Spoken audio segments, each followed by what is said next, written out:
to the hands-on medicine. So I decided to open this channel because I love teaching medicine.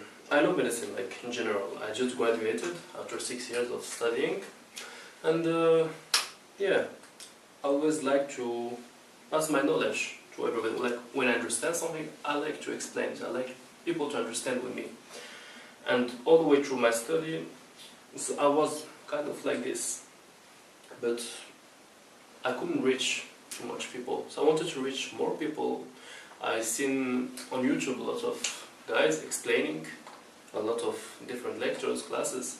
You don't need to be a teacher to teach on YouTube, so that's what I'm doing now. I'm just trying to pass the knowledge that I have. Maybe I will do some mistakes, like everybody, you know. I even saw doctors do mistakes when they teach, because like you have to talk, you have somebody with you, even if you know what's the right answer, the right thing, sometimes you say the wrong thing, but I will do my best. Anyway, what's the basis of medicine? The basis of medicine is physiology. Like if you want to build a house, the ground is physiology for the human being. So today will be about an introduction about physiology. So, introduction,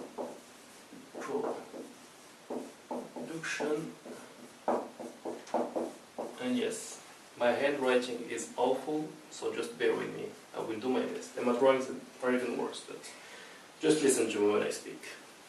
Introduction to physiology. So what is physiology? It's all the chemical and physical factors inside our body that makes us a living being. So let me explain that. Like all our body is made of cells. I will give you an example. 25 trillions of the cells of our body are red blood cells. In medicine we say RBC.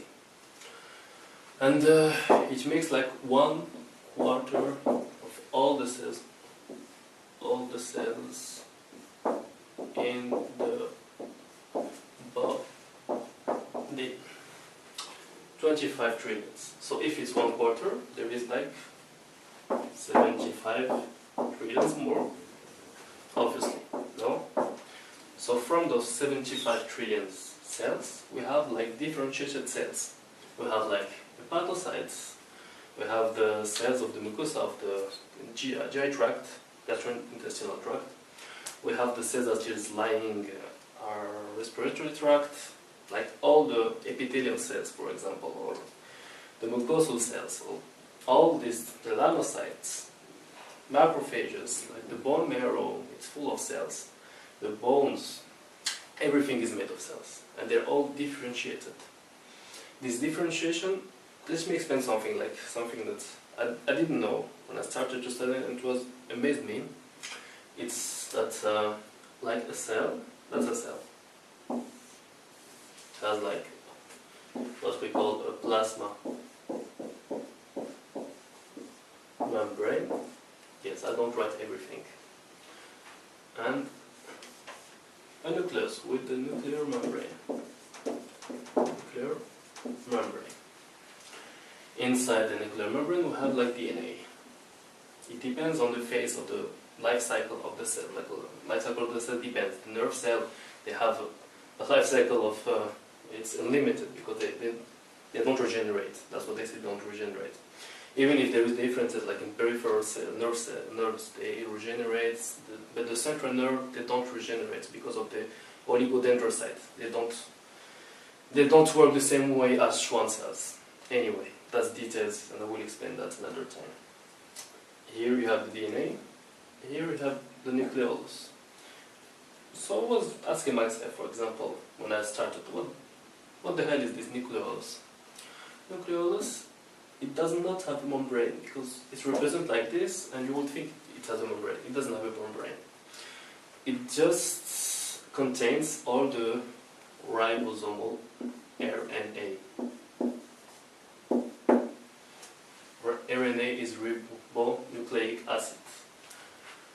What's a ribonucleic acid? Like you have a ribose, a phosphate, and a nitrogenous base. It can be uracil for RNA. So that's it. I will not go into details, I'm just talking generally.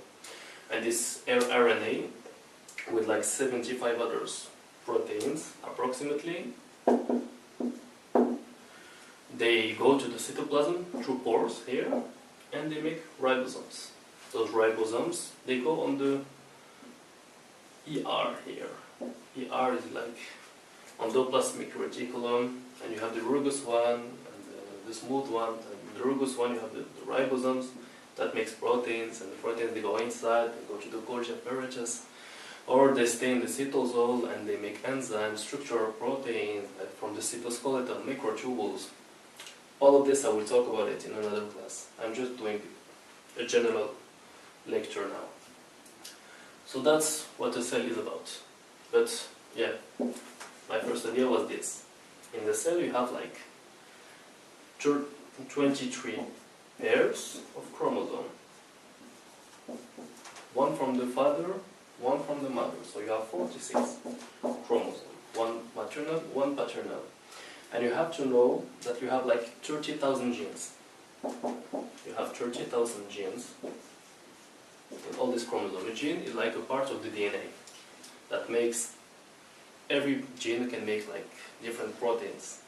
But this is differentiation. Like all the cells, they contain exactly the same DNA, exactly the same. The big difference is that some cells, they have like transcriptional factors.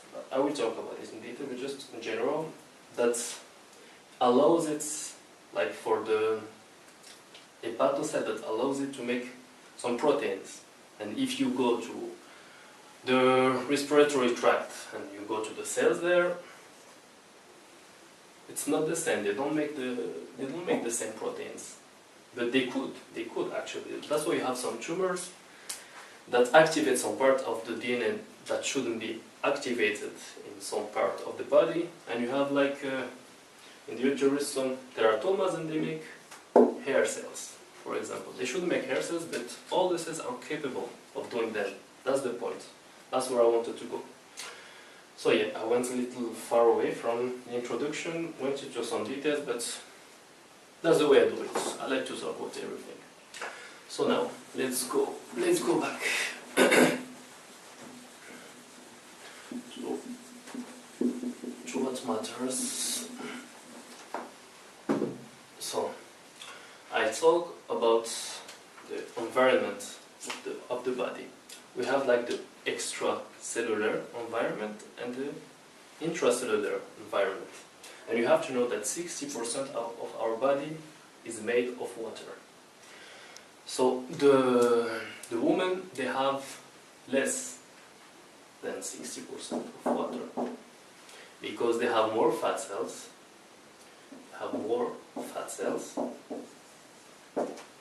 So and the fat cells, they don't contain water. That's what's important. Like all the cells, they contain water. A cell is made of 80% of water. So if you have more fat cells that don't contain water, so you have less water in your system. That's as simple as that. So a woman, they have less water. They have more fat cells. So if you want to have the abs and you're a girl, it's way harder than a boy that has less fat cells, because for him it will be more easy. It's still very hard. I tried many times. Still don't have them. Anyway. So yeah. You have so yeah, let me do some space here. So you have the intracellular compartment and the extracellular one. So why here it's straight and here it's not? Because this membrane is not permeable to electrolytes. What's electrolytes? You have like NaCl. Everybody knows NaCl is salt. If you put it in water, you have this reaction. It gives Na plus chloride. Na plus chloride. And that's electrolytes. As simple as that. And those electrolytes, if you put electricity in the solution, they will pass this current, and that's why they call electrolytes, if you want like the definition. Anyway, so here they can pass, like sodium, chloride, bicarbonate, they can pass, but here they can't pass. Here they need some specialized proteins of the plasma membrane that are here, that works as a pore, that permit them to pass inside. So, let's go on. 2/3 of the total water is in the intracellular compartment. Intracellular. 1/3 is in the extracellular compartment. 3/4 are here in the interstitial space. This is the fluid that surrounds all the cells. Like you have the cell here, plasma membrane, you have the interstitial fluid. Here we can have like connective tissue, loose connective tissue, fibroblasts that make collagen, we have hyaluronic acid, and a lot of stuff. I will not go into details, but just to give you an idea.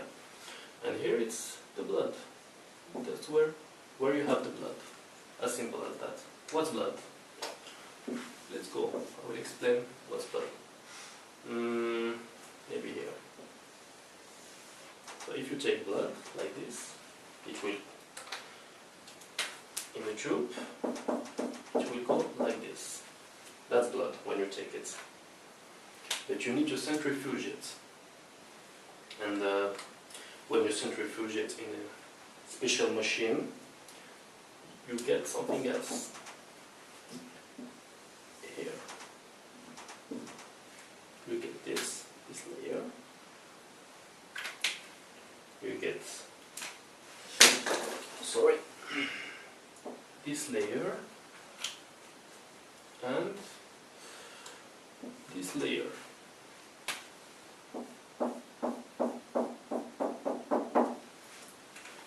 Here in the tube we prepare it before and we put citrates. It's like negatively charged, so the blood doesn't coagulate.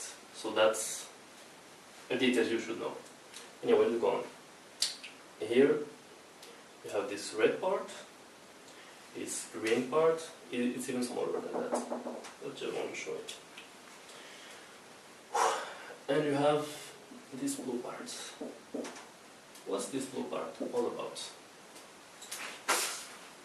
This blue part is the plasma. What does plasma contain? It contains cations, like Na+, for example, etc. Anions, like HCO3, bicarbonates, and chloride, etc. Proteins, albumin. It's a very important protein. Albumin is the protein that we found the most in the plasma. There is like a big trap here. Like if somebody asks you what's the protein you find the most in the blood, it's hemoglobin. It's not albumin. But in the plasma, it's albumin. You should know this detail. You will have albumin and coagulation factors and many other proteins, apolipoproteins anyway. Other stuff. Here, it makes 55% of the blood. Here you have white blood cells plus platelets. It's less than 1% of the blood. And here you have the hematocrits. What's the hematocrit? Simply the red blood cells. That's why it's in red. So I make it obvious to you. So it's the total amount volume of red blood cells. to note, if you want a little detail, the red blood cell count is 5 million per microliter. So if you calculate from this 5 million per microliter and you convert it to trillions, you get 25 trillions red blood cells in all our body, because there is like 5 liter volume in our body. That's in the extracellular fluid. So that's where you get the 25 trillions, for example. Anyway, I know I explained something and then I go to something else, but because it's an introduction, I feel like I'm free, so I explain whatever I want. So let's get on now.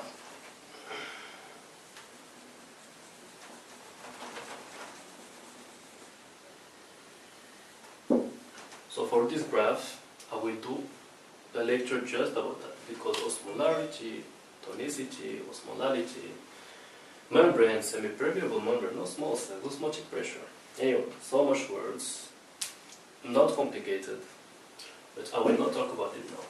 I will just give you like a preview, a trailer. That's not the point.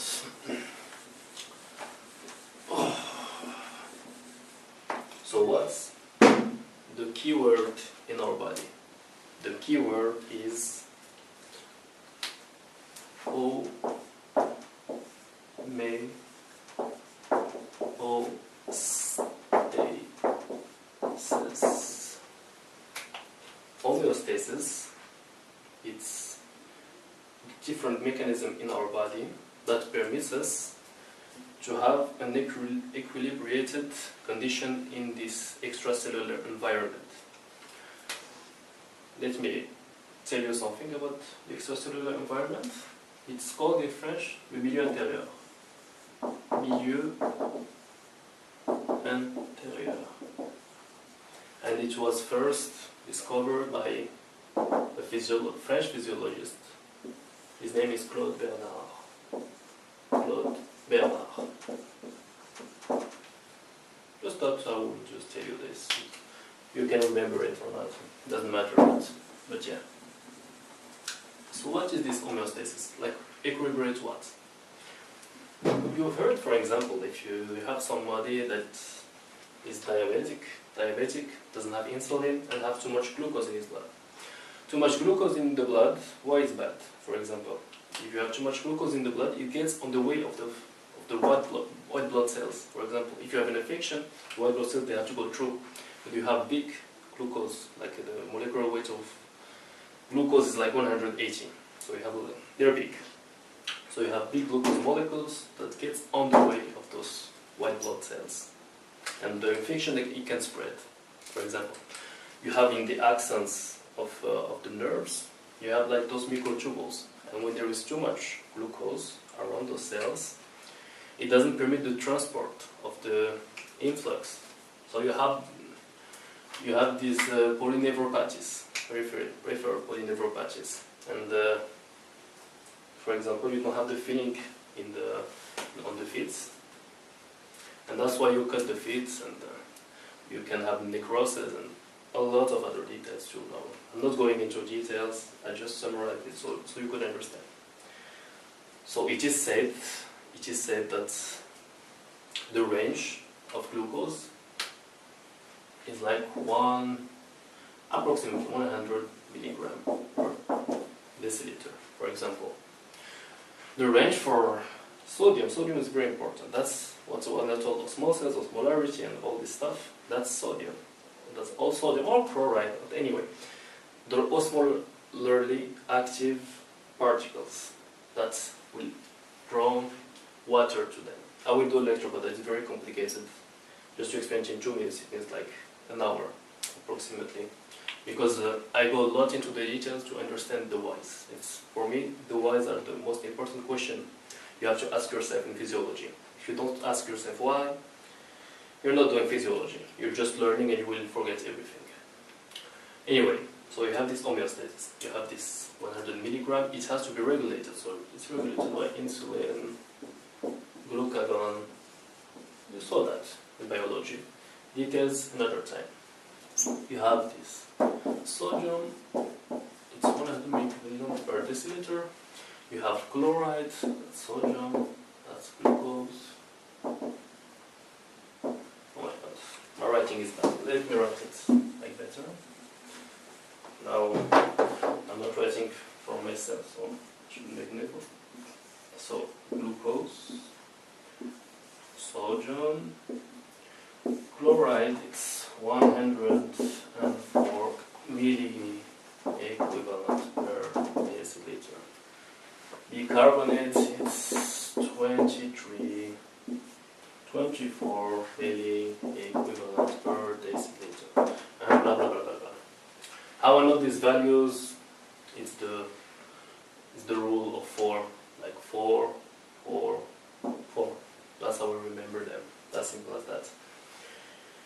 Anyway, so all these values, they have to stay in this normal range. This is what normal range is. Like you have the people, and you have the ranges, and you have something like this. So you will have 5% of the people that will be like this, 5% of people that will be like this, and 95% that will be like this, and this is the more range. Even if less and more, it's normal for some people, but for way less people. So we take in the graph the part that is for most of people. As simple as so. That is the normal range.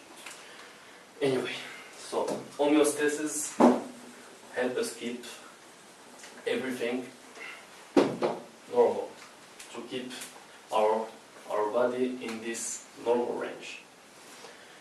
Okay. So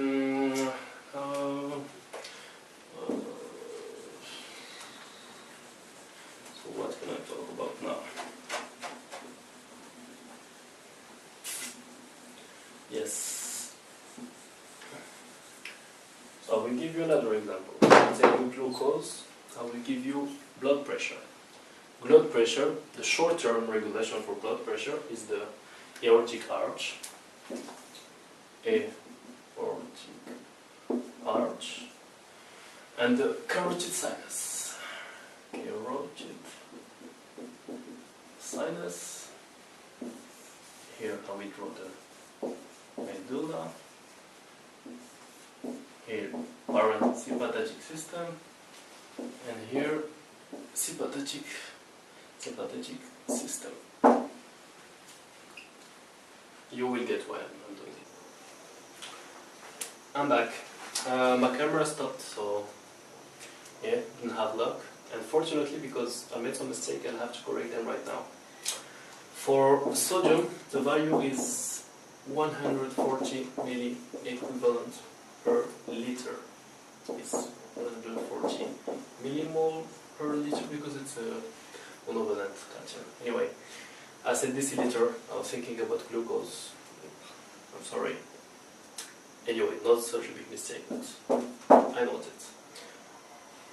Chloride is 104 milliequivalents, bicarbonate it's 24, and potassium, I forgot it. Potassium it's 4.5, 5.5. And why it's the only one that I was so precise with? Because it's a very small range, and if you increase the potassium you have hyperkalemia, and the problem is that you will have a depressed heart. That's not so good. The details it will be understood, of course.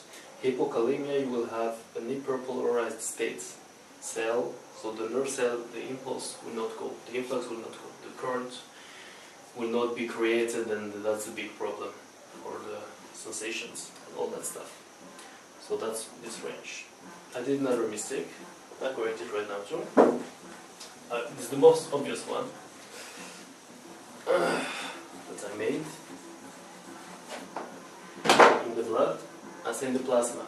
I will go back to plasma directly. In the plasma, I forgot to tell that water is 92% of the plasma. Sorry. It's like the most important stuff, and I just forget to say it. Like I was talking about water and I forgot. Water is very important because it helps to flush waste through liver, through kidneys.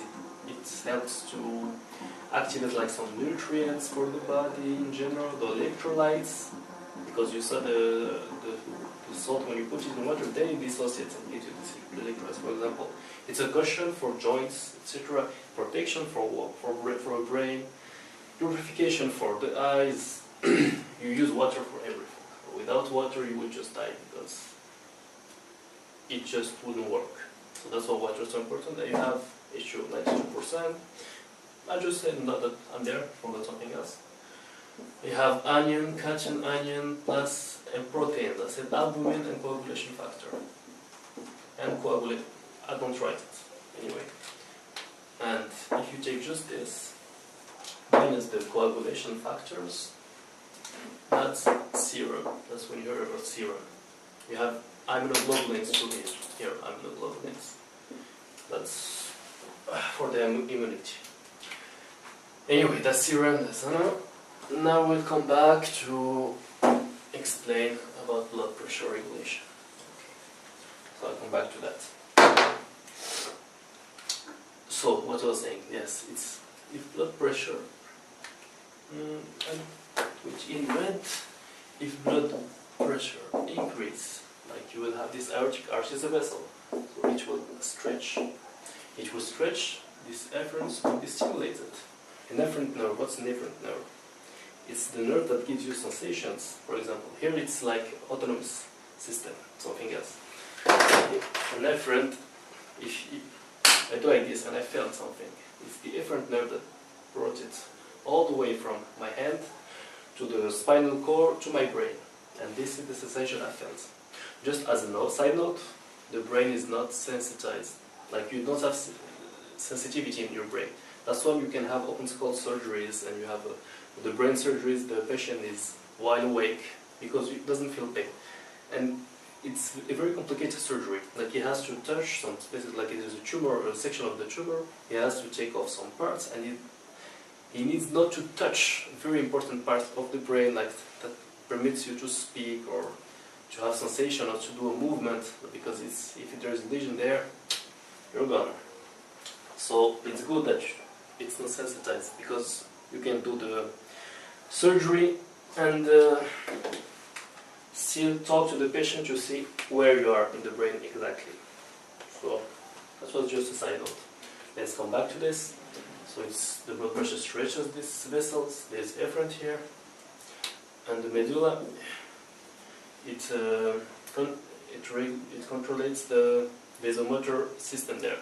So there is a parasympathetic nervous system and the sympathetic system.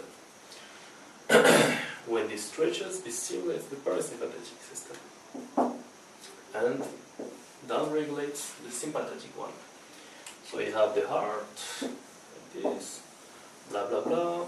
The blood pressure is increased, but here there is like the short-term regulation, afferent nerve, like the vagus nerve, glossopharyngeal nerve or carotid sinus that stimulates medulla, that stimulates parasympathetic, and inhibits sympathetic.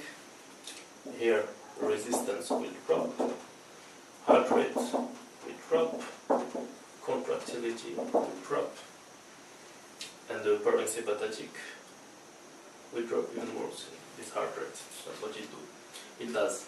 And the blood flow through the tissues, it's like this. It goes with this formula. Well, blood flow is Q, is P1 upstream pressure from the left ventricle to the right one. It's like the pressure that goes here, upstream, over here, minus P2 is the pressure here. It's the difference of pressure that makes the blood flow. Like simple as that. So if you increase the resistance, it will go there, and the flow will not pass here. So that's not good. To increase it too much, of course. So the sympathetic is decreased, so resistance is decreased. P1 is decreased, and blood flow comes back to normal. So that's what happens. You have another case, like in septicemia, you have like toxins that do vasodilatation, blood stays here.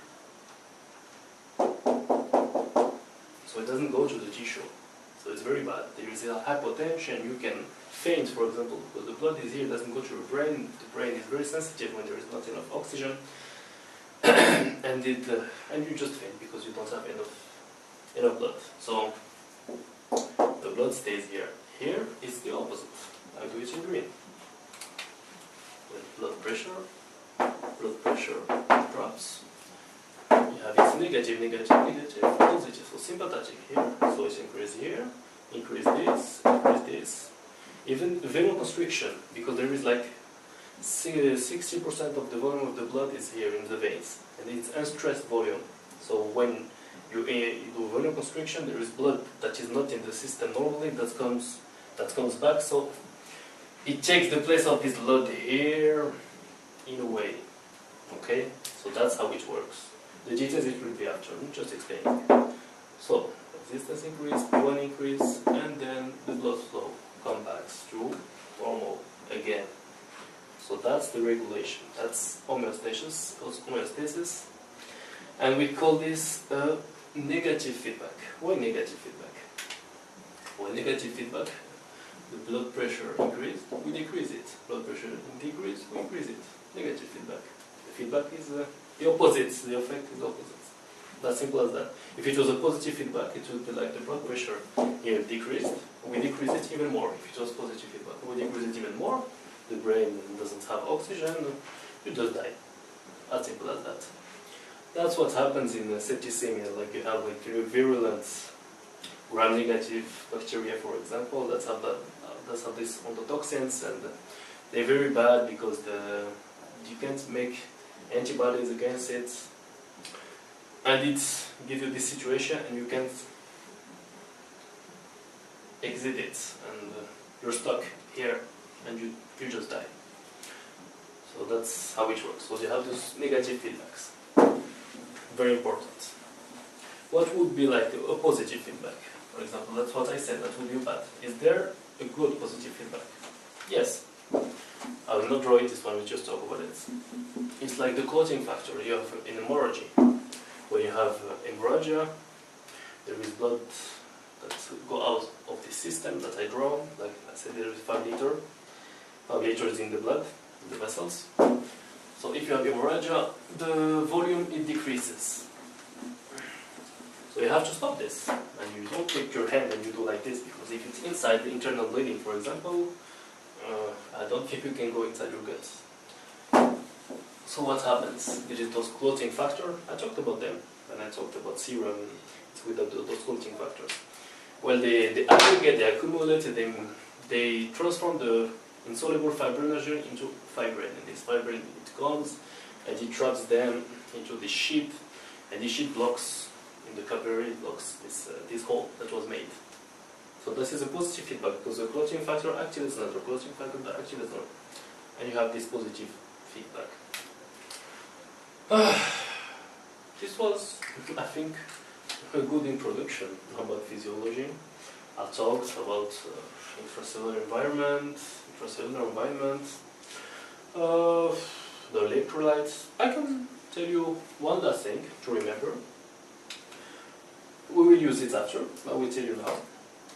What's outside of the cell in the extracellular fluid? The electrolytes that you find more, and the ones that you find more inside.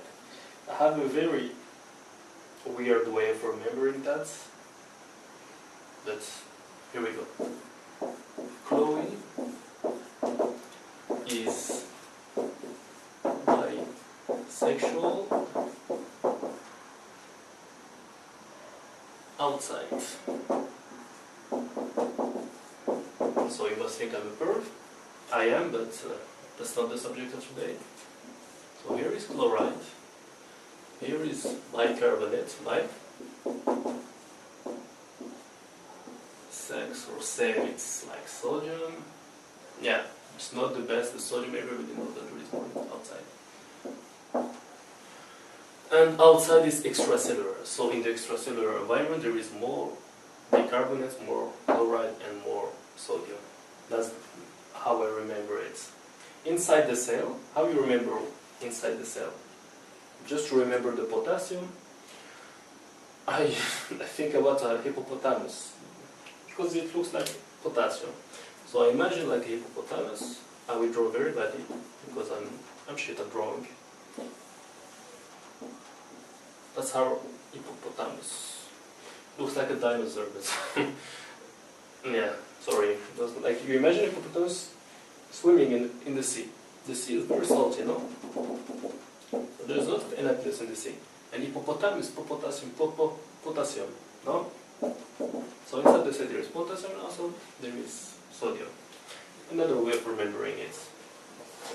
And inside the cell you have more proteins and more phosphates. More proteins, negatively charged, and more phosphates. Because of there is ATP in the cells, the breakdown, etc. Anyway, the details another time. Okay, I went into enough details for now.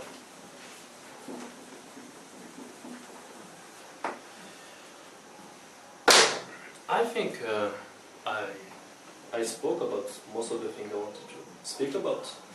If you have some question, you can ask me on the comments or anyway on Instagram. I have the Instagram page as well. I don't know if I can use it for something. Maybe you could give me some ideas, but now I'm starting with those videos on YouTube. So yeah. Next time, I don't know what I will talk about. Maybe we'll talk about the cell, or I will talk about the osmolarity stuff and how you calculate the osmolarity of the blood and the chemistry that goes into it and how it works, the diffusion, how it works. And then I will talk about the channels, different channels, the carriers, proteins on the plasma membrane. Anyway, there is so much stuff I can talk about. Next, maybe we'll start with the cell, so you will understand this on the plasma reticulum, how it works, kind of, and how the plasma membrane is made. Especially that, how the plasma membrane is made, so I can make you understand the difference between extracellular and intracellular and all this stuff. Anyway, in medicine you can talk about so much stuff, so we have enough time. I hope you enjoyed my lecture. If I did some mistake, just take it on the comments. Like I just stopped the camera and noticed your mistake, so yeah, maybe I did more now. And well, thank you in advance. And for the people that don't like it, thank you for watching. At least you watched it. And yeah, if you can improve something, just tell me, and I will do my best to improve it, and I will try to be as clear as possible. I will also do some lectures in French, maybe all the lectures in French. I don't know. It takes a lot of time, so maybe I will do it. And you know, the words are different in French, and I studied English for so long, so it would be more hard. But maybe I can do it. But I will see. I will see on the way. Thank you, everybody. Bye bye. See you. Hello.